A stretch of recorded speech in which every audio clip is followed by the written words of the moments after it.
अब है अल्लाह करे वो शर्मिंदे ताबीर हो जाए। आमीन। जब से कर्नाटक में बच्चियों के हवाले से सब चल रहा है, अब ये सोच भी डेवलप हो रही है हमारे वहाँ पर कि हमें अपने इदारे खुद खड़े करना होंगे। अब मिलें, कारखाने और बड़ी बड़ी फैक्ट्रीज में दौलत इन्वेस्ट ना करके तालीमी इदारों में करो, ताकि कमाई भी होती रहे और हमारे बच्चों की एजुकेशन का इंतज़ाम भी होता रहे। बेशक।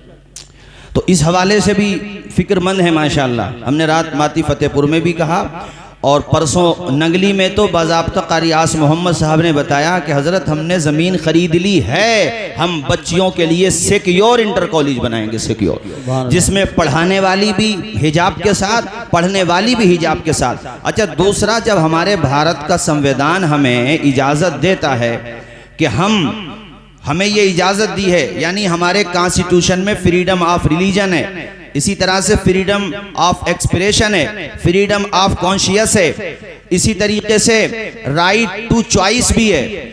पुट्टू स्वामी के जजमेंट में कोर्ट ये कह चुका है कि पर्सन की, इंडियन सिटीजन की क्या चॉइस है, वो क्या पहनना चाहता है, क्या खाना चाहता है, ये उसका प्राइवेसी मैटर है, ये उसका इंटरनल मैटर है। इसमें आपको दखल अंदाजी करने की जरूरत नहीं है। मगर उन्हें हम कैसे समझाएं जो फ्रीजों में भी गोश्त तलाश करते हैं, उन्हें कैसे समझाएं हम, उन्हें कैसे बताएं कि हमारे फ्रीजों में गोश्त मत देखो, हमारे घरों की प्राइवेसी के मैटर में इंटरफियर न करो। इससे ना तो पेट्रोल डीजल के दाम कम होंगे, ना महंगाई कम होगी। इस तरह से टॉर्चर करने से तुम्हारे मुद्दे सोल्व नहीं होंगे, बल्कि हमें छोटा भाई समझो, तुम तो बड़े हो ही, हमारी उंगली थाम के चलो ताकि हम भारत ही में विश्व गुरु बन जाएं और हमारी ताकत इतनी बड़ी हो कि रशिया भी हमारे आगे झुके और अमेरिका भी हमारे आगे झुके। वाह वाह वाह वाह वाह, सुभान अल्लाह, सुभान अल्लाह। भारत की दूसरी सबसे बड़ी आबादी को जाहिल देखने का सपना देखने वालों,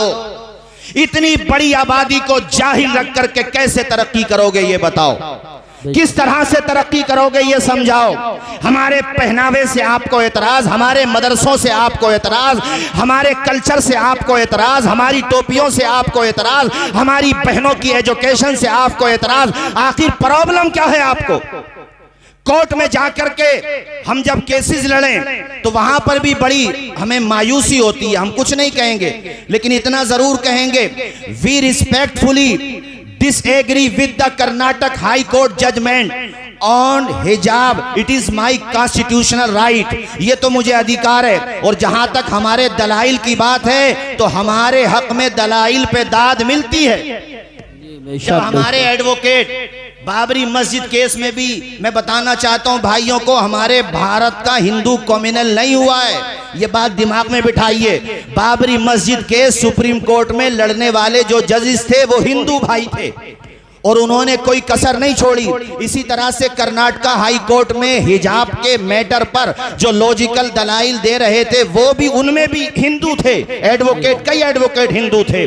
तो हम लोग हिंदू भाई, हिंदू मुस्लिम भाईचारा चाहते हैं। दलाइल तो हमारे बहुत अच्छे रहते हैं। सुने शेर, कारी यूसुफ साहब शेर सुने, माशाल्लाह आप तो बहुत अच्छे शेर पढ़ते हैं। कारी नासिर साहब सुनिए, हमारे हक में दलाइल पे दाद मिलती है, हमारे हक में मगर फैसले नहीं आते।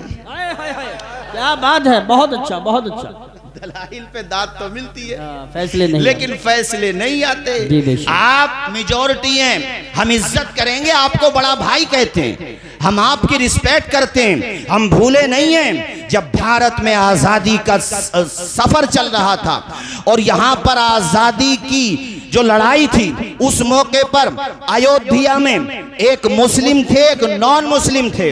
उनका नाम राम प्रसाद था और इनका नाम मीर अली था। दोनों इतने गहरे दोस्त थे कि अंग्रेजों के खिलाफ एक साथ निकले। हमने एक मर्तबा पुलिस के सामने भी ये वाकया बयान किया था। अब तो वो डीएम साहब हमारे संभल से चले गए हैं, उन्होंने भी बहुत सराहना की थी। तो मैंने बड़ा विनम्रता पूर्वक उनसे कहा था, सर सराहना ही मत करो, बल्कि संवैधानिक कुर्सियों पे बैठे हुए लोगों से ये कहो कि मुस्लिम भाइयों को सेकंड दर्जे का सिटीजन मत बनाओ, बल्कि ए दर्जे का का सिटीजन बना दो, हमें ना कोई पद चाहिए, कुछ नहीं चाहिए। हम बिल्कुल वही बोली बोलना चाहते हैं आप जो वो बोली बोलता है जो पॉलिटिकल एम्पावरमेंट की बात करता है, जो एजुकेशन एम्पावरमेंट की बात करता है, जो सोशल एम्पावरमेंट की बात करता है। ऑबरी, रचैटा, जोया और अल्लाह आपका भला करे, ये तलवार शहबाजपुर आसपास से दर्जनों गांवों से, दर्जनों कस्बात से तशरीफ लाए हुए मेरे भारतीय मुसलमानों, अब तुम्हें भी सोचना पड़ेगा अपने बच्चों के फ्यूचर के लिए। मैंने बहुत दफा कहा, और इसको सिर्फ तकरीर के तौर पे मत समझा करो, इसको सिर्फ रस्मी जलसे के तौर पे मत समझो, बल्कि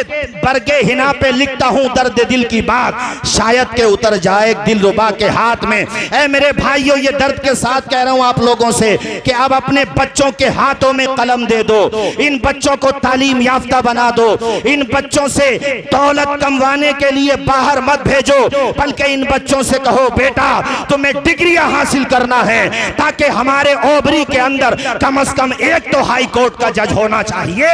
अरे जज तो बहुत दूर की बात है, पूरे ओबरी से लेकर जोया तक, जोया से लेकर अमरोहा तक, अमरोहा से लेकर संभल तक उंगलियों पे गिने जाने वाले एडवोकेट मिलेंगे जो हाई कोर्ट में हमारा केस लड़ते होंगे। जी बेशक बेशक सही फरमा रहे हैं, बिल्कुल बिल्कुल। और इदारे तो जो दे रहे हैं, क्या देंगे ये इदारे? हजरत अच्छा इदारे तो अपना रूल अदा कर ही रहे हैं। भाई मौलाना लोग मौलाना ही तो बनाएंगे, जो एडवोकेट बन रहे हैं उनकी जिम्मेदारी है कि वो बच्चों को लॉयर बनाएं, उनकी सहायता करें, उनकी सपोर्ट करें। और जो हमारे पॉलिटिशियन हैं उनसे भी अर्ज करेंगे हम तो तुम्हारी भी बड़ी इज्जत करते हैं, मगर ये क्या बात हुई कि सत्ता होगी तो काम होगा, उसके बाद इस जनता की उंगली पकड़ के कौन चलेगा ये बताओ? बिल्कुल बिल्कुल। पर्दे के हवाले से मेरे जातिगत मतभेद किसी से नहीं है, संभल के सारे लोग हमें इज्जत देते हैं, हमसे मतलब हमारे उलमा को, और खासतौर पे बेचारे मेरे लिए तो बहुत बहुत सम्मान देते हैं, सबकी इज्जत करता हूं मैं। लेकिन मैं ये पूछता हूं कि पर्दे के हवाले से सिर्फ एक ही आवाज क्यों उठी, ये बताओ मुझे। वाह वाह वाह वाह वाह वाह, बहुत खूब, बहुत खूब। हम ये चाहते हैं हम अपने वहां इलाके में मुरादाबाद की बिरयानी ही का टेस्ट चखते रहें बस? मौलाना अफसर साहब, बहुत बड़ी समस्या हो जाएगी अगर मुरादाबाद की बिरयानी के साथ हैदराबाद की बिरयानी भी चलने लगी तो।